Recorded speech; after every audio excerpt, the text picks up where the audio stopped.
తెలుగు రాష్ట్రాల్లో వన్యమృగాలు హడలెత్తించేస్తున్నాయి. అటవీ ప్రాంతంలో ఉండాల్సిన మృగాలు జనారణ్యంలోకి వస్తున్నాయి, అలజడులు సృష్టిస్తున్నాయి. పెద్ద పులి సంచారం ఉమ్మడి తూర్పుగోదావరి జిల్లాల ప్రజలను, అధికారులను కంటి మీద కునుకు లేకుండా చేస్తోంది. మహారాష్ట్ర అడవుల నుంచి తెలంగాణ అటవీ ప్రాంతం మీదుగా జనవరి నెలలో ఒక పులి ఏపీలోకి ఎంట్రీ ఇచ్చింది. తొలుత ఈ పులి రాజమండ్రి పరిసరాల్లోని దివాన్ చెరువు, ఆటోనగర్ ప్రాంతాల్లో కనిపించింది. ఆ తర్వాత కాకినాడ జిల్లా ఏలేశ్వరం సమీపంలో ఆవు దూడను చంపింది. ఏలూరు జిల్లా బుట్టాయగూడెం మండలం పందిరిమామిడిగూడెం పరిసరాల్లో కూడా పులి సంచరించింది. తూర్పుగోదావరి జిల్లా ప్రజలను కంటి మీద కునుకు లేకుండా చేసిన పులిని రాయవరం మండలం కూర్మాపురంలో ఒక పాడుబడిన పాత ఇంట్లో అటవీశాఖ అధికారులు, పోలీసులు అత్యంత చాకచక్యంగా బంధించారు. అనంతరం దీన్ని విశాఖ జూకి తరలించారు. ఈ పులికి రేడియో కాలర్ ఏర్పాటు చేసి అనంతరం పోలవరం అటవీ ప్రాంతంలో విడిచిపెట్టారు. ఈ పులి మళ్లీ జనావాసాల్లోకి ఎంట్రీ ఇచ్చింది. పోలవరం పరిసర ప్రాంతాల్లో తిరుగుతూ ప్రస్తుతం తూర్పుగోదావరి జిల్లాలో తిష్టవేసింది. ప్రస్తుతం రాయల్ బెంగాల్ టైగర్ కోరుకొండ మండలం కాపవరం పాండవుల కొండపై సంచరిస్తోంది. రాత్రి 11 గంటల సమయంలో కొండపై నుంచి పులి కిందకు దిగింది. చెరువులో నీళ్లు తాగి మళ్లీ కొండెక్కినట్టు అటవీశాఖ అధికారులు గుర్తించారు. కోరుకొండ, కాపవరం, శ్రీరంగపట్నం, మునగాల ప్రజలు అప్రమత్తంగా ఉండాలని అటవీశాఖ అధికారులు హెచ్చరికలు జారీ చేశారు. పులిని బంధించేందుకు పూణే నుంచి నిపుణుల బృందం వస్తున్నట్లు అధికారులు తెలిపారు.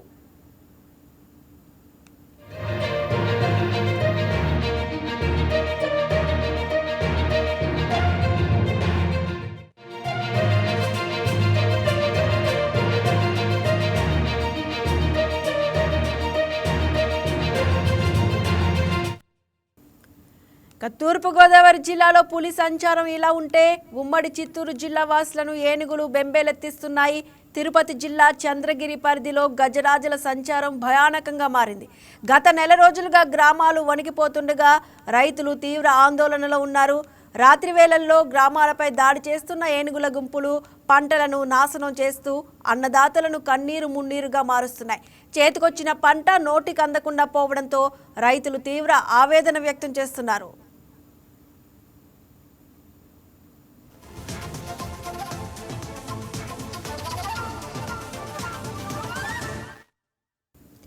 ఇటీవల రాత్రి సమయంలో మామిడి తోటలపై పడిన ఏనుగుల గుంపు కోతకు సిద్ధంగా ఉన్న కాయలను పూర్తిగా నేలమట్టం చేశాయి. నెలల తరబడి శ్రమించి పెంచుకున్న పంటలు క్షణాల్లో నాశనం కావడంతో రైతులు దిక్కుతోచని పరిస్థితిలో నిలిచిపోయారు.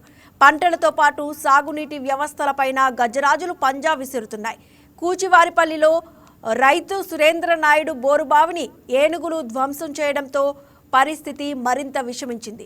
మోటార్ పైపులు పూర్తిగా విరిగిపోగా పైపులు బోరుబావిలోకి పడిపోయాయి. దీంతో మిగిలిన పంటలకు నీరు అందక ఎండిపోతున్నాయి. ఈ ఘటనతో లక్షల్లో ఆస్తి నష్టం వాటిల్లినట్లు రైతులు చెబుతున్నారు.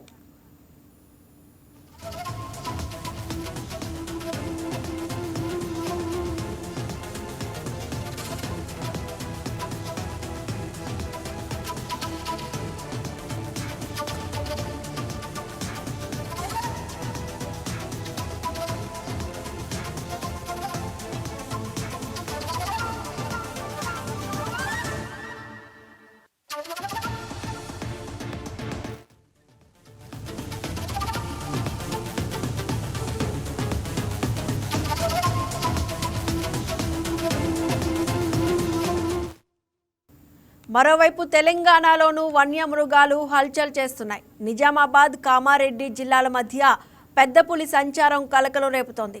తాజాగా కామారెడ్డి జిల్లా రెడ్డిపేట స్కూల్ తండాకు చెందిన రైతు సలావత్ మత్తుపై పులి దాడి చేసిందని ప్రచారం జరిగింది.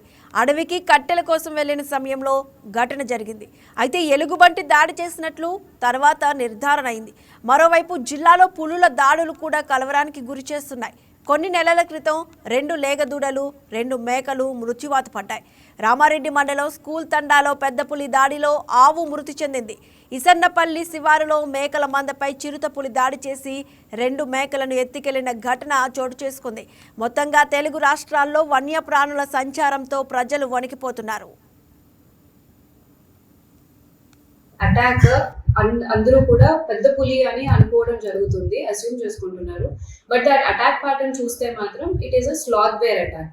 అది అటాక్ చేసిన ప్యాటర్న్ షోల్డర్ హెడ్ ఇదంతా కూడా స్లాత్వేర్ ప్యాటర్న్. సో మీరు మీ ద్వారా ప్రజలకు చెప్పాలనుకుంటున్నది ఏంటంటే రాంగ్ ఇన్ఫర్మేషన్ ని నమ్మకండి. It is a sloth bear attack.